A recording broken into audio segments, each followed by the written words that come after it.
Oh, that was fast. Okay, it says we're live. Okay. Hi, Amy. How you been? Well, I've been hanging in here. Yourself? Could be worse, man. It could always be worse. Listen, everybody. This is going to be a really short broadcast. Amy has no idea what this is even about, and I want to keep it that way because I want her genuine reaction. But I just wanted to do it this way because, as most of you know, I don't do video editing. I use my cell phone, and it has a pause.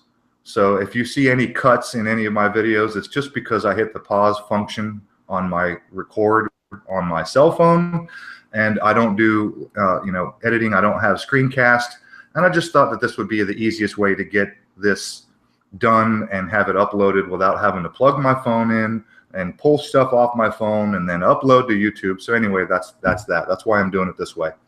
What I want to do is I want to dissect a news story that came to my attention this morning.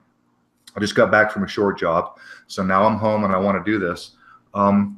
So Amy has no idea what I'm even going to talk about, and what I would like to do first is I want to do a screen share, and I want to show you what the story is and how it came to my attention.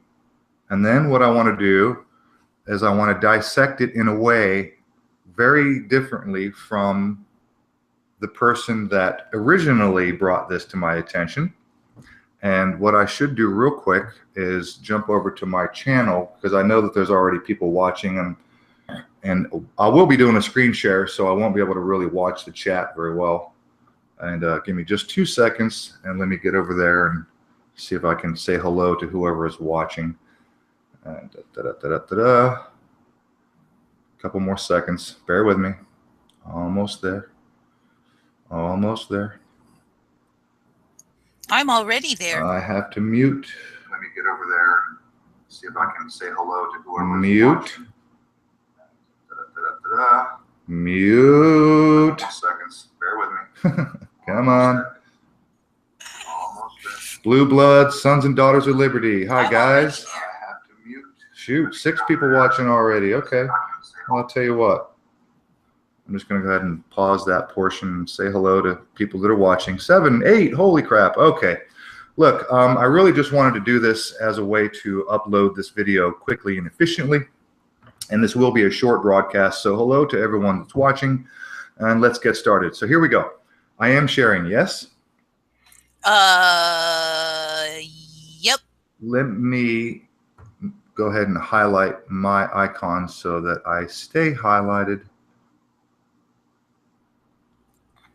I'm so sorry to be dragging behind. Okay, so I should be sharing and I should be highlighted. So here we go. This first came to my attention from this channel called Gary Orsum. Okay, I saw this video this morning. The title is An Idiot Victim. And for the most part, his assessment is good. That is assuming that it's a real story. Now, I'll get into that in just a moment. I don't think it's a real story, and I'll tell you why. But let me just play this video for a couple of minutes, and it'll explain most of the story, and you'll get an idea of Gary's assessment of the story, which is good, assuming it's a real story. And then I'll come back. So let's listen, and Amy, you tell me if you can or cannot hear this. So here we go. I will. I've always believed that progressive values are for the I can hear. handicapped. But the guy in the clip I'm about to play epitomises how dumb you can get by collectivist thinking. This guy has been stabbed on the public transport system. Let's hear his perspective on what happened to him. I got no ill will towards this guy. I didn't want to get him put in jail. I don't want him to be in jail. I don't want him to have to deal with this system that's out here. This is the problem. Not him stabbing me is not the problem. That's just the result. Did you hear that? He doesn't want the guy that tried to murder him put in jail. It's the system that's the problem. I mean, what an idiot. Here's the flaw in your reasoning, fool. Everyone lives within the system, but not everyone goes around stabbing people. The responsibility for you being stabbed lays solely with the individual that stabbed you. The system didn't stab you. The system provided you with public transport so that you could travel around for free or next to free. The reason you nearly died is because an animal that doesn't value human life was walking the streets, and you don't want that person put in jail. I want dangerous people in prison to protect the public, but not you. The man who was stabbed is doing fine. Well, isn't that lucky? But what if he wasn't doing fine? What if he was stabbed in the eye and left permanently blinded? You know, this guy's altruism seems to be very much based on the fact that he's up and walking around again. You know, I can't help but think that if he was slashed all over his face and left hideously disfigured, he might not be so forgiving of his attacker. And he's now coming forward because he wants to make a public appeal to anybody and everybody that rides mass transit to try and just treat each other a little better and get along. People would probably be a good place to start, wouldn't it? Man, he was trying to kill me. This dude was trying to kill me. But your misguided sense of utopian socialism mitigates that fact, doesn't it? Less than 48 hours ago, Anthony Hartley was struggling for his life on this concrete island where he suffered 2 shallow stab wounds and a slashed arm. If he had a bigger knife or had enough power to get through my muscle, he would have killed me most likely. Yeah. There was air pockets around my heart, so they kept me in the hospital for a while. But in general, I'm fine. He wants to make a public appeal to try and just... All right, I want to pause and I want to play that portion again. I want that really to stick in your mind. Listen to what he says. And a slashed arm. If he had a bigger knife or had enough power to get through my muscle, he would have killed me most likely. Yeah. There was air pockets around my heart, so they kept me in the hospital for a while. But in general, I'm fine. He wants to make... Okay, I'm going to pause and I'm going to play it yet again one more time because I really want what he just said to stick in your mind. If he had a bigger knife or had enough power to get through my muscle, he would have killed me most likely. Yeah. There was air pockets around my heart, so they kept me in the hospital for a while. But in general, I'm fine. He wants to make a public appeal to try and just treat each other a little better and get along. I was like, dude, stop. You can just stop it now, and none of that has to happen. And did the guy say, hey, yeah, you're right, it's the system? Or did he say, I'm only stabbing you because Hillary didn't become president? Or perhaps even, if we didn't live under oppressive capitalism, this wouldn't be a knife, it would be a cupcake. He feels like his stabbing happened partly because of the negative climate that sometimes finds its way into the public transit system. But of course, our friend doesn't want that negative climate to serve any time in prison for trying to kill him. He'd rather have that negative climate walking the streets, free to use the public transport system, free to stab someone else, perhaps a child next time. Hartley says now he hopes to start a group for people who want to find ways to create a more positive environment on public transit. Hey, I've got a suggestion for creating a more positive environment on the public transport system. Get rid of those that commit acts of violence on the public transport system by putting them in jail. It's just ridiculous out here. We need to just start treating each other better in general as people, especially people that are riding these. They're not in the best spot. Oh, they're in the best spot. They just don't appreciate that they're in the best spot. For example, they don't appreciate that they're not in an impoverished African country that doesn't have clean water, let alone a public transport system.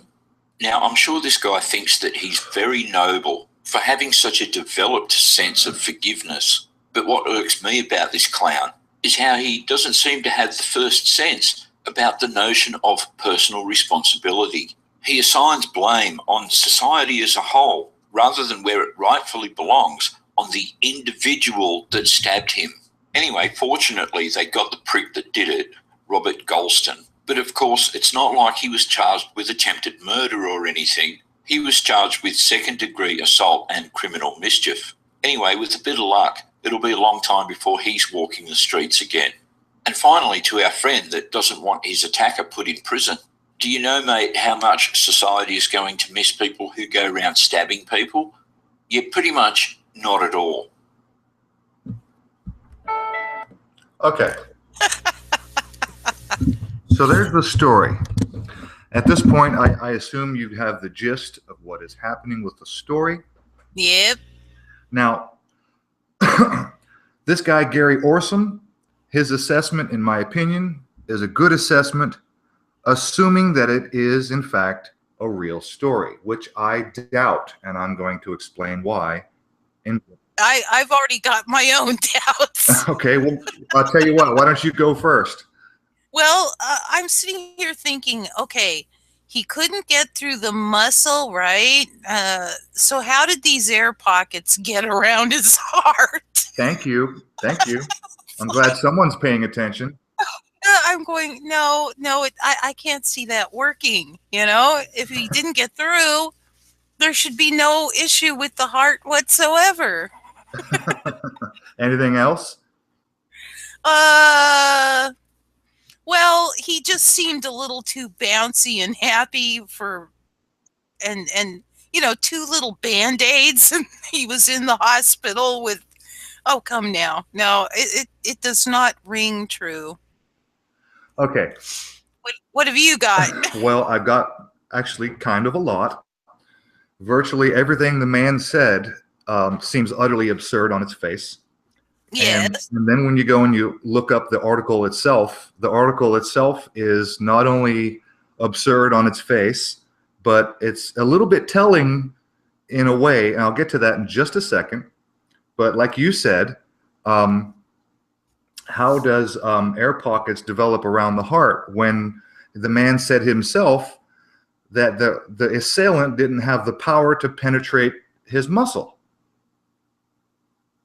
So before I decided to address this, I thought that I would do a simple search on Google, and I looked up, the search that I entered was, how serious is air pockets around the heart?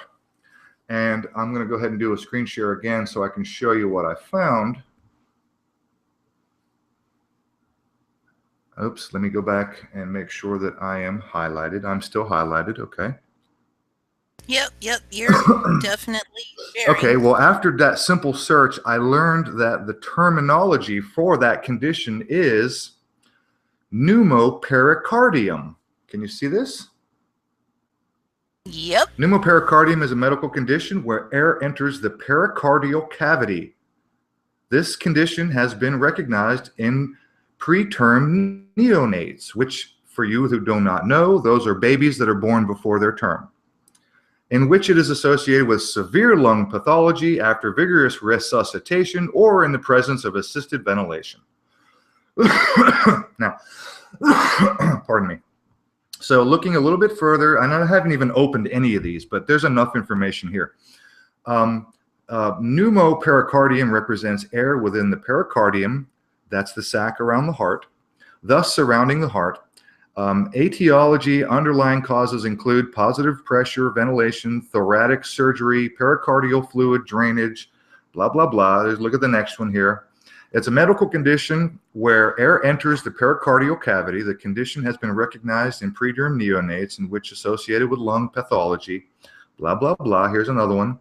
In rare cases, the pericardium can fill with air. This condition, pneumopericardium, can be life-threatening.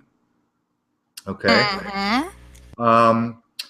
Assisted ventilation with severe lung pathology. Okay. All right. You get it. It's a serious condition.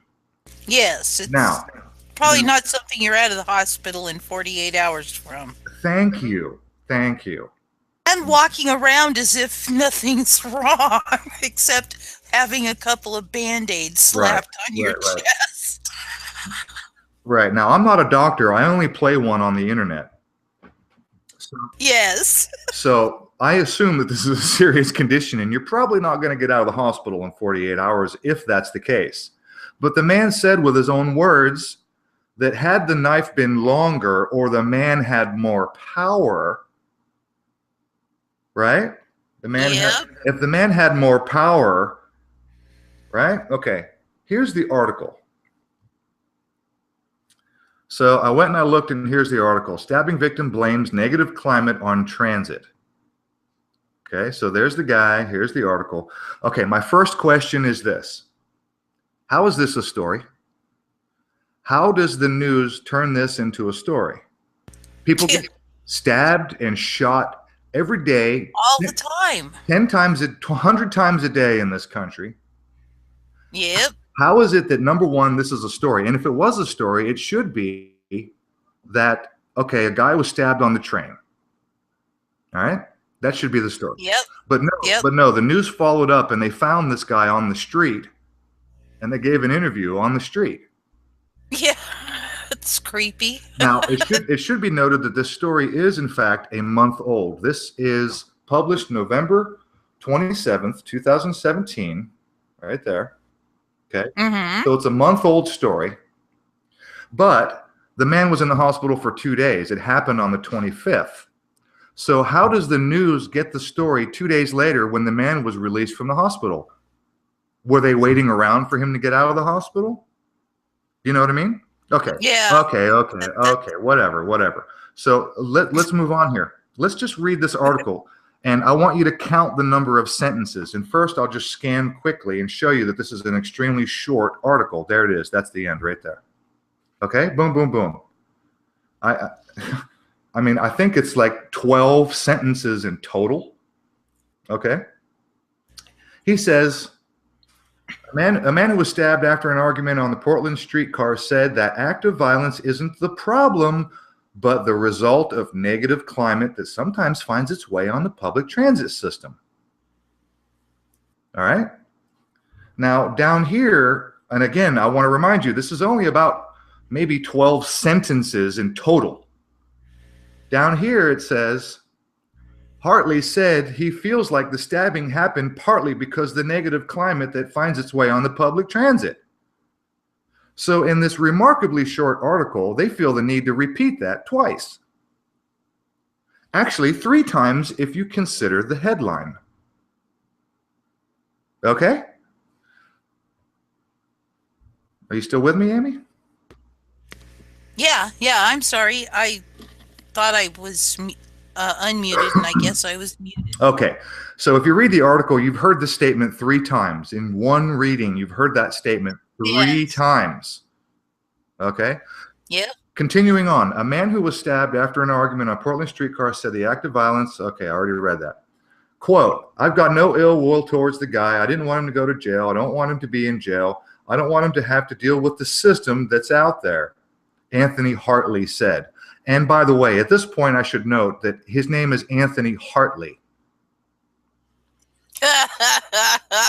Oh, Anthony, I've got to run that on Gematrinator. Continue. Anthony Hartley had air pockets around his heart.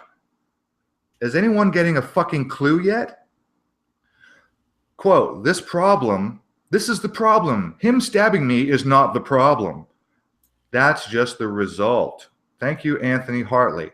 Hartley is recovering. He's recovering. He seems fine to me. He's on the street giving interviews. Yeah, he's walking around as if nothing happened. He's on the street giving interviews with a couple of Band-Aids. I don't call that recovering. The guy's fine. And a black and white hat and a black and white shirt. While I'm on this portion of the article, look at the image of the quote-unquote assailant. Does this look like a man who did not have the power to penetrate his muscle? No. You think that guy is too weak? His knife couldn't penetrate the muscle? And it, by the way, if the knife didn't penetrate the muscle, how the fuck do you get air pockets around the heart? Yeah, exactly. That was my very first question. Okay, so let's look. Wait a minute. Let's look at this little gem of a paragraph right here. Hartley is recovering and getting back to normal after getting back to normal life after he suffered a few shallow stab wounds to his chest and slashes to his arm on the platform near, here it comes. God damn it, stop jumping around. On the platform near, ready for this? Northeast 7th Avenue and Haslow Street around 7 p.m. There's your double 7. There's our 77. Yep. I made a comment about there was some other thing, and when I ran the gematria, I wound up with 77. And here he says in the article, if he had a bigger knife or had enough power to get through my muscle. Yes. Look at that picture of this guy. Does he look like he didn't have enough power? No, he looks like he could bulldoze a whole line of people pretty easily. Okay. Yep. Okay, so there you go. That's the entire article. That's it. That's crazy. I'm definitely calling PSYOP on this one. Okay, now this image, by the way, this is the very bottom of the article. There's nothing, I'll just show you. There's nothing after this, okay? Right here, this bottom image has a caption that says, police say a man was stabbed several times during a fight in Northeast Portland's Lloyd District on November 25th, 2017. And I can see that there's police tape all the way around the bus stop. Yeah. Why? Yeah. For a photo op, obviously. Why is there police tape around the bus stop? What investigation is required? Why do you have to cordon this off? Oh, maybe there was, look, let's assume for 2 seconds that this is a real story and there was blood on the sidewalk. Okay, block it. Oh, what the fuck are you doing? Okay, fine, fair enough. But again, it just seems absurd. There's police tape. Oh, there's a big investigation. A man was stabbed. Get the fuck out of here. Yeah, the man was stabbed, and we pretty much know who did it. Yeah, we've got to cordon everything off and, check for fingerprints, I guess. Yes, exactly. Oh, no, it's just lunatic. Okay. So I think I've pretty well covered everything. I really don't know what else to say. It's Anthony Hartley, who had air pockets around his heart. Anthony Hartley had air pockets around his heart. Yeah. Everything about the story is absolutely absurd on its face. The article is so fucking short. It only consists of about 12 sentences in total, and yet they feel the need to repeat that mantra that it's the negative climate that sometimes finds its way on a public transit system. They had to repeat that at least twice in the article, once in the headline. That makes 3 times if you read the entire thing. Yeah. So in 12 sentences, they felt the need to repeat that. This is pure propaganda. I believe this is another story where, and like I said in the comment on the original video, this guy's video here, which is already buried. It's way down here. The guy's got 60,000 subs, so there's a lot of comments. Oh, there it is.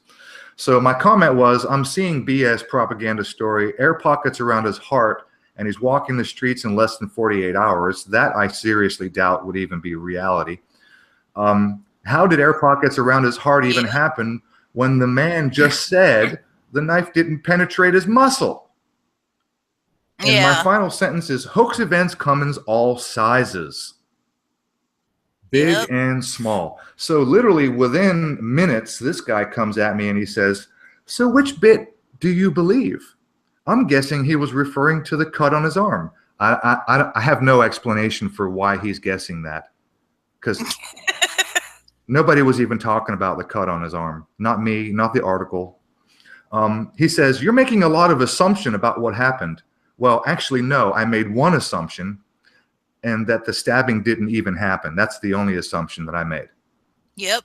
He says, unless you have firsthand knowledge of the attack, your comment is a wild stab in the dark. Well, that's a cute little pun there, Mr. Quiet Action.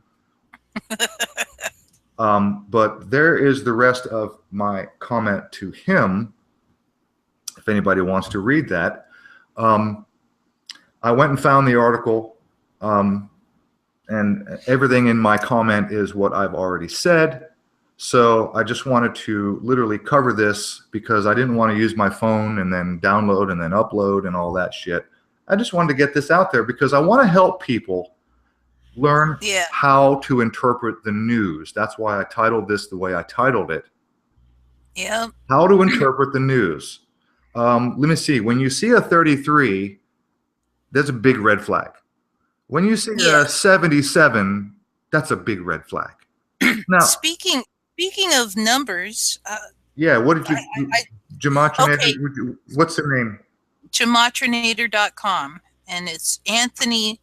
I ran Anthony, which has in Frank Baconis, it has 193, which is your 44th prime number, which relates to death and stuff, killing. But interestingly, in primes, Anthony is 322. I'm thinking And in LCH Kabbalah, we have our 93. Now, when I go Kabbalah, Jesus Christ, how many gematrias are there, Jamie? On this particular one, we've got 27 different ones, but there's more because Derek is working on some of the reverse elements, but I'm just still on his basic gematrinator. Anthony Hartley is 69 in full reduction. It's let's see, 1116 in Sumerian. I don't know if that's particularly interesting. Jerry says there's hundreds of systems, hundreds of gematria. Oh yeah, there are. Well, that's a little ridiculous. I mean, that provides, it makes it too easy to cherry pick.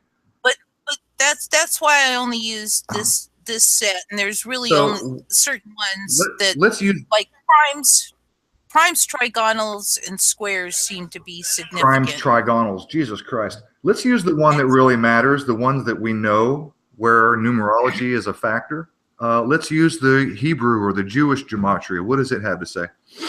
Well, it's got, for Hartley in ordinal, we have the 40th prime number 173. That means nothing to me. Yeah, well, it got 56 in reduced and 1253 in just straight Jewish. I think, let me just do Hartley. 35 in reduced, which I know is the number for Catholic. It's got 100 in reverse ordinal. Okay, so Sons and Daughters of Liberty left a comment here. No bruising either. Yeah, fake event. If he got past the muscle, he still had to get through the sternum bone. Correct. Bones and stuff. Absolutely correct, because those stab wounds were directly above the sternum bone. Look, let's cover this real quick, and I just want to end this broadcast. I wanted this to be brief. Okay. Why do you think that the story was fake to begin with? Just curious, your thoughts. Well, I do know that there's a lot of the Masons do a lot of faking, little fakeries, big fakeries. You know, it's part of their. Jerry says filler. That too. I don't think so, Jerry. I think that there's enough real stuff to cover. If they wanted to fill, there's plenty of real news to fill. Plenty. There's no shortage of things to cover, real events. If they wanted filler, there's plenty of real stuff to fill with. Yep. So, Amy, Amy, continue. Why do you think it was faked? Well, I told you why I think it's fake, but as far as why they are faking things. Why do you think this particular story was faked? I think, well, I'm trying to wrap my head around the agenda. I think it's they're trying to take the responsibility off of people who do things and place it on society. That's good. That's good. We're not responsible for our actions. If we were triggered, et cetera, et cetera. Yep. That's it. Hey, how many shootings and stabbings and bombings have we seen where the family members in interviews and at the funerals will say things like, we forgive the shooter. We forgive you. We forgive the bomber. We forgive everybody. Everything's forgiven. That's right. Yep. And you know, in real life, you know that may happen in an extremely small percentage of the cases, like 0.000000. Throw a few more zeros in there before you get to a digit that isn't zero. I think, let me tell you my reason. I think this is a fake story for one reason and one reason only. And it is to promote the progressive social engineering propaganda that came out of this man's mouth during his interview, saying things like, it's not his fault, it's the system. I don't want him in jail. I want to create a better system. We should all get along. Remember Rodney King? Can't we all get along? Yes, yes, yes. I think that this is one of those contrived stories to provide the media an excuse to promote more left-wing, progressive, social engineering propaganda. End of story. Well, I don't know whether I would put it left wing, although it's usually promoted as being left wing. But as we all know, both wings are controlled by the same dirty bird. No, I understand. No, I understand. So, but yeah, that's serving a purpose to the dirty bird by having that left wingy stuff, that, or what they're calling that, in there. Definitely serving their purposes to be able to, just why can't we all just get along? Amy, public transit has surveillance cameras. There are cameras on the bus that show the entirety of the bus. There's a camera that shows the driver. There's a camera that shows out front of the driver in case something happens. And it's not his. And then there's a camera that shows all the people on the bus. Yep. There is no video of what actually happened. Oh, by the way, and I should preface that the story does say that the man followed him off of the bus after they exchanged words, and that's when the fight ensued. So the fight happened off of the bus where no cameras might have been. Oh, of course. But nevertheless, there should have been surveillance showing the man get off right behind the other guy. Yeah, we should have footage of them in the same vicinity. Absolutely. If they wanted to show it, they could have obtained. Right? I think it was pretty curious that that the whole bus stop was cordoned off with police tape. I think that was a little over the top and a bit ridiculous. Well, yeah. Why? I mean, I don't know that it would have ensued right at the bus stop anyway. It might have been, a quarter of the block away. Well, let's assume the story was real and the man did follow the guy off the bus. The fight would, in my opinion, would have happened right there. So fair enough. Fair enough. Maybe. Anyway, yeah, I say totally fake and agenda driven and so on and so forth. So Jerry says the story may be furthering the need for self-driving cars because the buses aren't safe. That could be too. Maybe. That could be too. That's a good assessment. I think that's valid. I think that's absolutely valid. And we're so close to self-driving everything these days. That's a very valid point, Jerry. Because, buses aren't safe. And so what they'll do is they'll get rid of public bus system and everybody will have buses and trains. They're all unsafe. Literally everybody will have self-driving cars. There won't be, look, once self-driving cars are fully implemented, we won't have any more buses. That's a good point, Jerry. Hey, Nish is in the house. Hi, Nish. So there it is, you guys. I didn't want this to be a long broadcast. I just wanted to share my thoughts on this particular story, which happens to be a freaking month old, by the way. Who gives a shit, right? It's just another story that, look, one of the main reasons I'm doing this assessment to begin with is to help other people realize that when you read a story, look, the thing is, start with the idea that it's bullshit and work backwards. Right? I mean, how many times does someone have to lie to you before you don't believe a goddamn word they say anymore? Right? I usually will give maybe two. Maybe two. Yeah, if you had a friend. Beyond that. If you had a friend, a neighbor, a family member, a boss, a coworker, and they lied to you repeatedly, how many times does it take before you just stop believing a word out of their mouth, anything they have to say? Yep.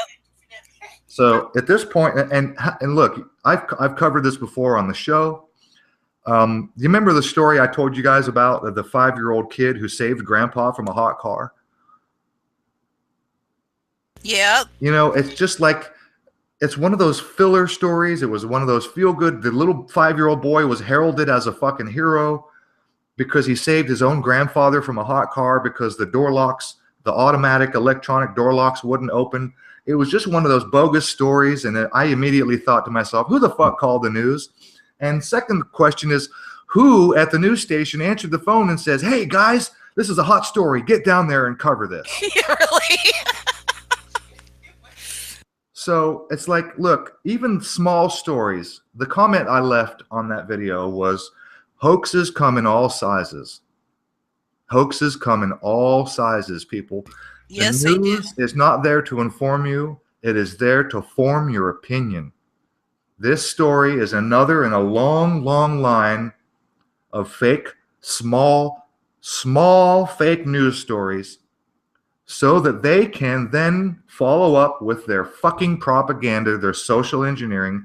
And I want people to realize that even the small stories are fake. Okay? They're fake. Yep. If it's on the MSM, it's got, we can start doing the 99.999 and bunches of nines before we end that sequence. That it's made up with an agenda behind it. And, you know, long ago I started saying, okay, I'm going to presume it's fake until I get some data that suggests it's real. And so far, everything I presumed fake never delivered on that data that it was real. Oh. Jerry said, entertainment purposes only, read the fine print. He's correct. If you go to the Fox News website, if you go to the mainstream media websites, they say themselves that they are listed as entertainment. Yep. And I would go one step further and suggest there be a new category, and that new category should be called social engineering, because it's not entertainment. Yeah, but they wouldn't want to admit to that. I mean, that's exactly what it is. Hey, Las Valdez, how you doing, buddy? Las says, I'll go with Mark Twain on this one.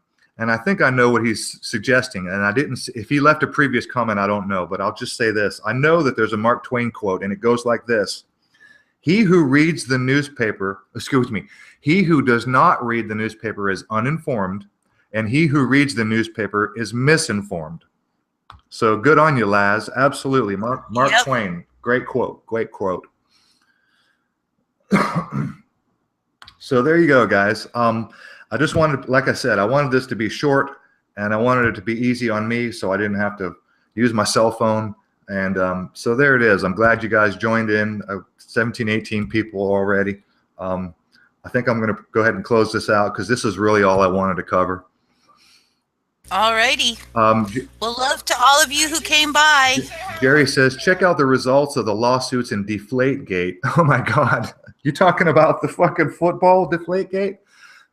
Yeah. Yeah. He says, that'll tell you all you need to know. Jerry, love you, bro, but I don't even need to look into that. I already know all I need to know. That was bullshit from the get-go. That was just total Deflategate. Okay. That story was just absurd from start to finish. Entertainment purposes only. Absolutely, Jerry. Entertainment purposes only. All right, you guys, listen. It is it's 12/28. We're 3 days away from the new year. I want everybody to have a good new year. And so have a good future entirely. From here on in. Oh, hang on. Las Valdez said, a lie can travel halfway around the world while the truth is putting on its shoes. Mark Twain. That's another. A lie can travel halfway around the world while the truth is putting on its shoes. Love you guys. Mark Twain. Love you, Laz, Jerry, Speculum Nish, all you guys that decided to stop by, Expander and Baslovic and Illusion and everybody. Blue Blood. We love you guys. Everybody have a good new year, and we will catch you all on the flip side. Yep. We're no show this Friday. Yeah, we're not going to do a show this Friday. We are taking our little holiday break, and I want you all to be good. Oh, Amy, have you heard back from Spudgy? Have you heard back from Spudgy Pang? Not yet, but RR says that he's working on it. Okay, so just in case you I'll guys be the are first one to know. just in case you guys are interested, we're working on a show with Spudgy Pang, Chirpy Chimes, RR Plan C, and of course our pal Dominic. So it'll be a UK special where our pals from the UK, and we're working on that for the first of the year. And until then, Well, it may not be. RR says that he may not want to do it until the spring. Oh, so okay. we'll find out. We'll find out how it all pans out. Okay, well there it is. So everybody have a good holiday and love to everyone. Be good and careful what you pay attention to. You know, Bill Cooper said, Yes. read everything, listen to everyone, believe nothing until you can confirm it yourself. Exactly. And on that note, I'm going to say thank you. Have a good new year. Amy, love you. Talk to you later. Love always. Be good, guys. See you soon.